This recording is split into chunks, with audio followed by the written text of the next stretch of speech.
अस्सलाम वालेकुम साईं। जंहिं बि भाउ खे क़ुर्बानी जो गोश्त खपे, मूं अॼु क़ुर्बानी कई आहे। जंहिं बि भाउ खे गोश्त खपे हलियो अचे मूं ॾे।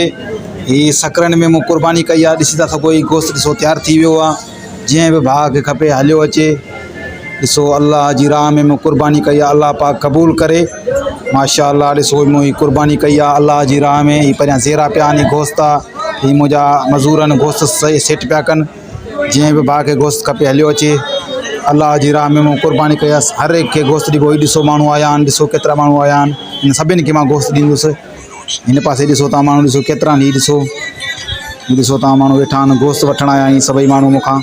अल्लाह जी राह में मूं क़ुर्बानी कई आहे। हेॾां बि ॾिसो हेॾां माण्हू जाम बीठा आहिनि गेट ते।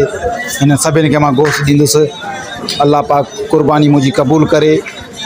माशाअल्लाह हीअ बि भाउ गोश्त जे लाइ आयो आहे, हिन खे बि गोश्त ॾींदुसि। हीअ सभई गोश्त जे लाइ आया आहिनि। माशाअल्लाह हिन सभिनि खे मां गोश्त ॾींदुसि।